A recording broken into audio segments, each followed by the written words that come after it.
Sono notizie anche confortanti quelle che ci porta. Tra l'altro ho avuto modo di vedere il Museo Amo all'inaugurazione, cioè diciamo ai primi giorni di vita ci sono anche dei costumi bellissimi, di quelli sono ancora sartorie che lavorano appositamente per le rappresentazioni in arena, parti di scenografia, anche quelle emozionanti, bozzetti, tutti i materiali che ci danno conto di quello che c'è dietro, che sempre più nel tempo, oltre al bene culturale in sé, c'è la curiosità di capire come nasce, la genesi, i processi per i quali si arriva a questo. Ecco.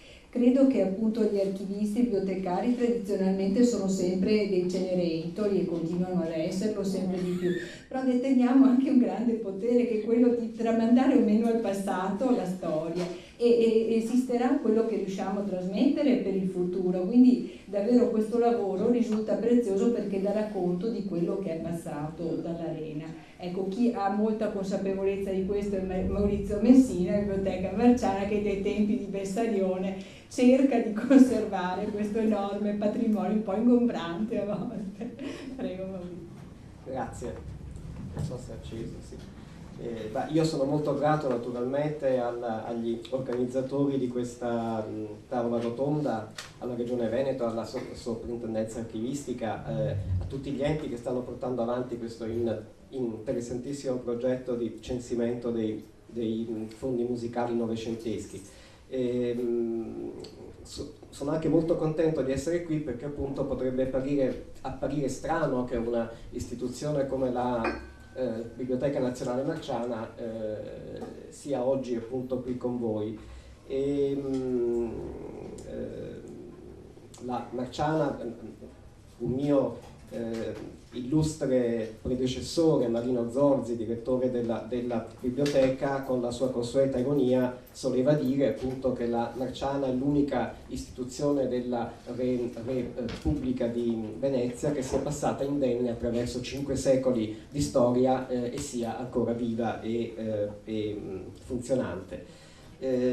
D'altra parte, due cose appunto mi vengono in mente. Prima di tutto il fatto che una biblioteca è, come dire, è contemporanea per definizione, cioè una biblioteca viva si alimenta delle espressioni della cultura contemporanea perché è in continuo rapporto, viene definita all'interno del rapporto con il contesto sociale in cui opera e contemporaneamente contribuisce con la valorizzazione dei propri fondi storici alla produzione culturale contemporanea. Quindi non esistono biblioteche vive che non sono cioè contemporanee, che non sono legate alla contemporaneità. Questo noi è una idea molto ben radicata in Marciana e lo dimostriamo appunto per esempio anche con l'attenzione che abbiamo nei confronti dell'arte contemporanea. Proprio in questi giorni c'è nel appunto Salone San Somignano c'è una bella mostra che è un evento collaterale della Biennale, che è una installazione di una artista tedesca. E quindi ci teniamo molto appunto a mantenere vivo questo rapporto. L'altro aspetto è che forse per una serie di eventi più o meno casuali da qualche tempo si è avviata, soprattutto ad opera di alcuni appunto colleghi particolarmente ferrati dal punto di vista storico, una riflessione interna sulla storia contemporanea della Marciana. Ci stiamo girando intorno, per esempio è stata fatta nel 2012 appunto in collaborazione con l'Archivio Carlo Montanaro una mostra su Pasinetti, di cui la Marciana conserva appunto una collezione completa tranne il famoso primo numero che non si trova della appunto sua rivista, che ci ha consentito di aprire uno squarcio appunto sulla Venezia del Novecento, sulla temperie intellettuale di quegli anni. All'interno di questo certamente poi c'è anche la musica. Per quanto riguarda questo appunto posso dire già che entro la fine dell'anno abbiamo in programma una mostra proprio sulla marciana contemporanea a partire appunto dagli anni di Luigi Ferrari, e che ci porterà perlomeno fino all'epoca poi delle leggi razziali, su cui poi cioè sarà interessante appunto aprire qualche squarcio di natura documentaria per vedere come questa vicenda così tragica appunto si è appunto, come dire, stratificata nelle nostre collezioni. Ma questi sono discorsi appunto che non sono direttamente connessi col tema di oggi.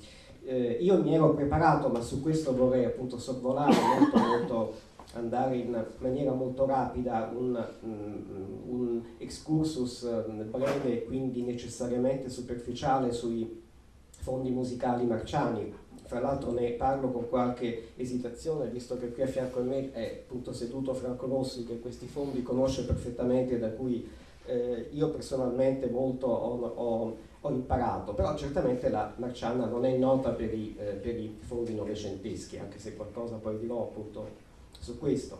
La Marciana è nota soprattutto per il suo straordinario fondo musicale relativo alla nascita del teatro d'opera nella Venezia del Seicento, questo corpus molto importante dei 120 codici contadiniani,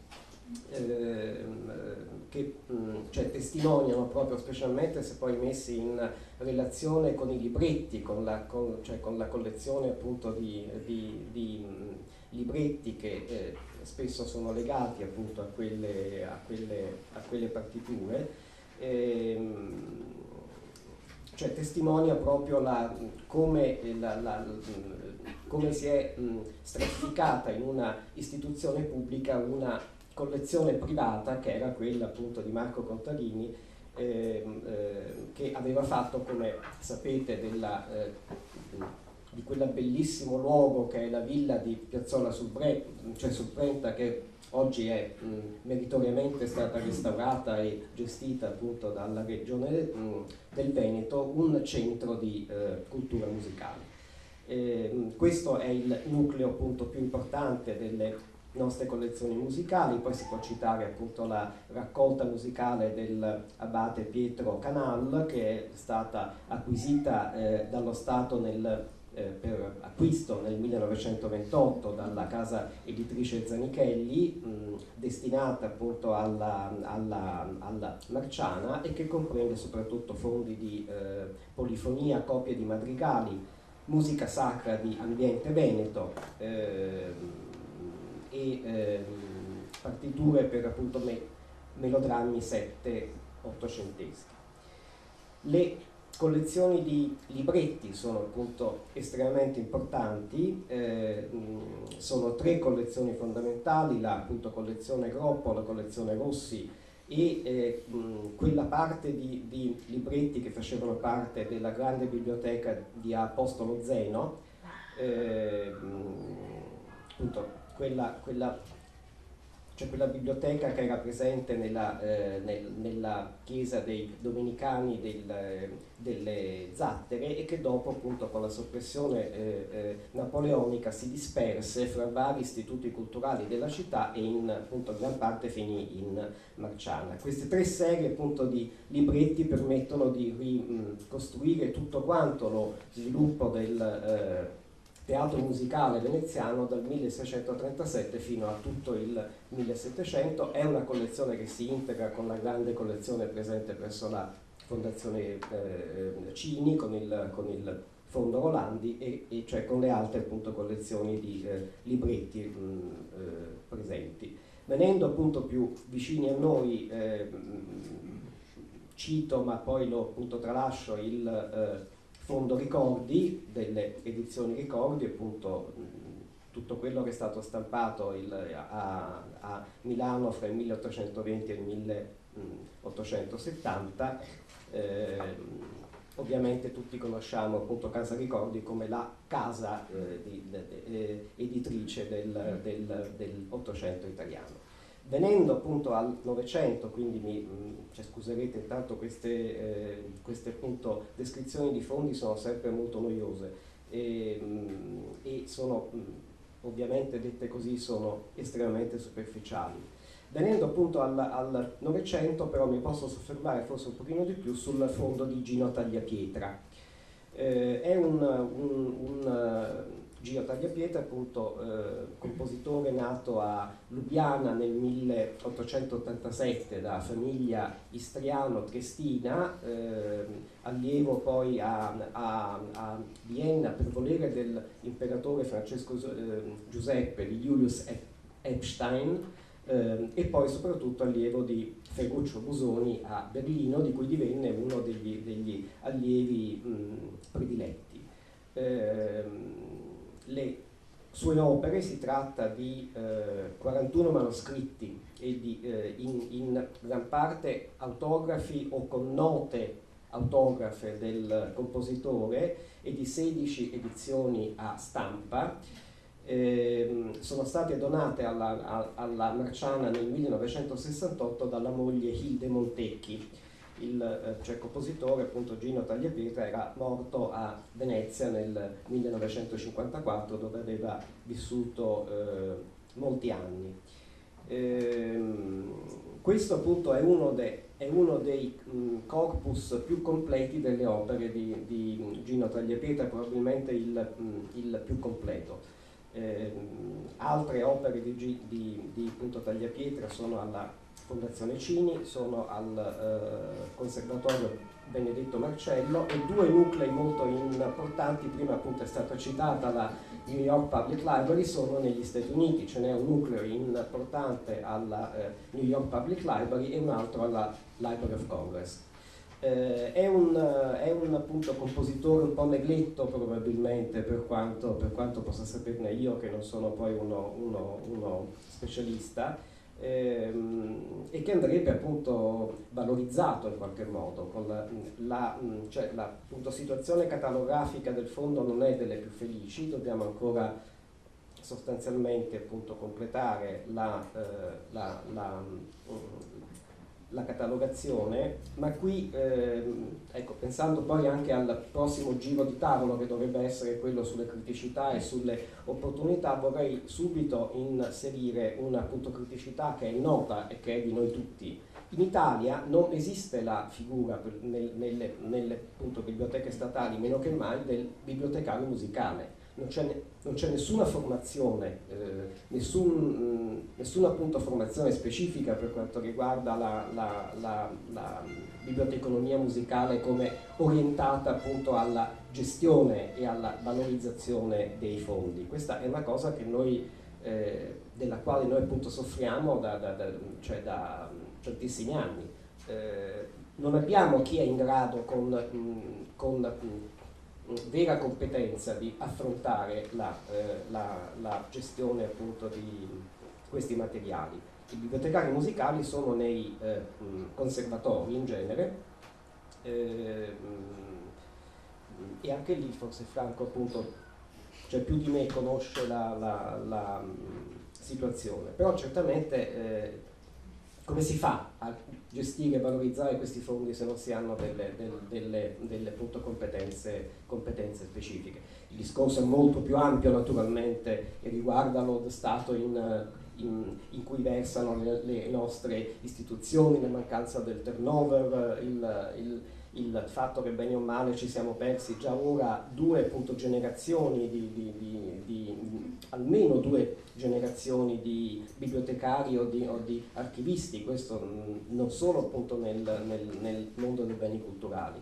E la cosa più grave in questo caso non è solo il fatto che non abbiamo persone a cui possiamo in qualche modo passare le nostre conoscenze, ma per usare un po' una metafora, ci manca la loro visione del mondo, ci manca il loro rapporto con la realtà contemporanea. Dicevo, le appunto, biblioteche per essere vive devono vivere, si devono alimentare di questo scambio con il contesto sociale. Se ci mancano nelle nostre istituzioni i trentenni e i quarantenni, questo rapporto è monco, parziale. Quindi questo è uno degli aspetti a mio avviso più gravi ancora della crisi finanziaria in cui ci dibattiamo, crisi finanziaria che anzi in in qualche caso ci ha portato come dire, a una sorta di autocoscienza anche dei nostri modelli organizzativi e gestionali che cioè, per certi aspetti appunto è anche positiva. Vorrei chiudere questo primo giro di tavolo, ma poi appunto vorrei tornare su degli altri, su degli altri aspetti, citando solo una cosa che mi ha colpito, che francamente non appunto conoscevo. È un dono che ci è stato fatto nel febbraio 2004 ed è una partitura a stampa di un compositore che mi pare sia norvegese, Richard Rimvos, di cui spero di appunto pronunciare correttamente il cognome, ed è una composizione per tuba, voce e ensemble, un ensemble in cui dominano le percussioni, quindi in 4 movimenti, durata totale 33 minuti, ed è dedicata al mappamondo di Fra Mauro. Ora voi sapete che uno dei nostri cimeli, anche una delle cose che noi amiamo di più, per cui siamo noti, che ci caratterizza, che accudiamo appunto con amore, è questo straordinario planisfero quattrocentesco redatto da Fra Mauro nell'isola di San Michele, che è la somma delle cioè, conoscenze geografiche a metà del 400, quindi un attimo prima della scoperta dell'America. Grandissima opera di cui appunto continuiamo la valorizzazione. Quindi una composizione musicale che sia dedicata a questo ci incuriosisce molto, e qui vorremmo anche pensare, perché poi su questo poi magari tornerò se ci sarà l'occasione, dal mio punto di vista uno degli elementi fondamentali poi della valorizzazione dei fondi musicali è la esecuzione musicale, cioè queste musiche vanno ascoltate, vanno eseguite. Mi ha molto stimolato anche la riflessione appunto che faceva Giorgio su questo mito un po' distorto, cioè di Venezia, ma questa cosa è quanto mai evidente nella musica, lo vediamo, se uno parla di musica veneziana c'ha dei punti di riferimento che sono sempre gli stessi, ma nelle nostre stesse collezioni storiche ci sono degli autori negletti. Quanti di quei musicisti testimoniati dai codici contariniani sono noti e sono eseguiti a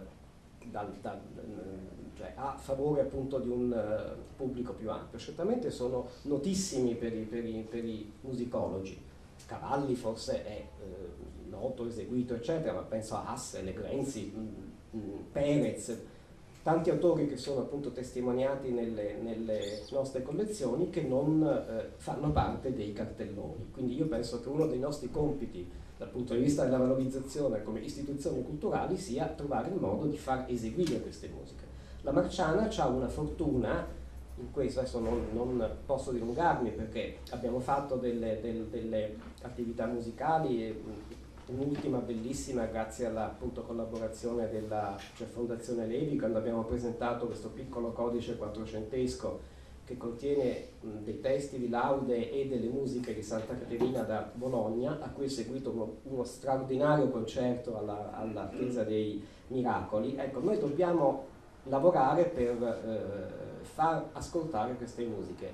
Nel Salone Sansoviniano c'è, fra le altre cose, grazie appunto al genio del Sansovino, una meravigliosa acustica, quindi si possono fare anche lì, cioè si può eseguire musica in quel contesto, e questa è una linea che io vorrei perseguire.